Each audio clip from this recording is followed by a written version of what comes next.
बज्जो जिस तरह से बहुत ही ज़्यादा डटाई और बेगैरती के साथ जाके बुशरा के घर बैठ गई है, तो अब सबा को तो वो बहुत ही ज़हर लगती है। उसको तो बुशरा से ही नफ़रत थी और बज्जो से तो उसकी नफ़रत इंतहाई शदीद है। तो वो सोचती है कि इसको मैं किस तरह से घर से निकालूँ। तो वो बुशरा का सारा ज़ेवर निकाल के इसके बैग में डाल देती है और फिर अगले दिन बुशरा को कहती है कि मुझे ज़ेवर दो ज़रा, मैं तो ज्वेलर के पास जा रही हूँ।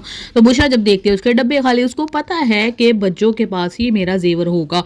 तो मतलब ये कि देखें, एक बहन के कमरे की तलाशी लेना, लेकिन फिर भी खैर वो उसके कमरे में चली जाती है और दुर्दाना उसको कहती भी है कि तुम ये क्या कर रही हो, अपनी ही बहन के कमरे की तलाशी ले रही हो।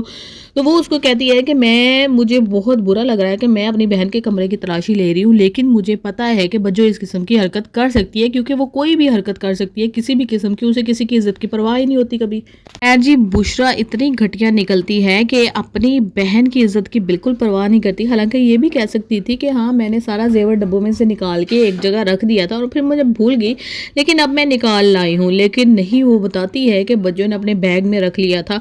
और फिर जाहिर है लोगों को खास तौर पे सवा और जवाद को बातें करने का मौका मिल जाता है और जवाद कहता है तो मुझे तो पहले ही शक पड़ गया था कि ये किस नीयत से आई है हमारे घर, क्योंकि हमारे घर से जब इसका रिश्ता खत्म हुआ था, बारात वापस आई थी, तो असूलन तो इसको हमारे घर कभी भी नहीं आना चाहिए, लेकिन ये लालच की वजह से आई थी।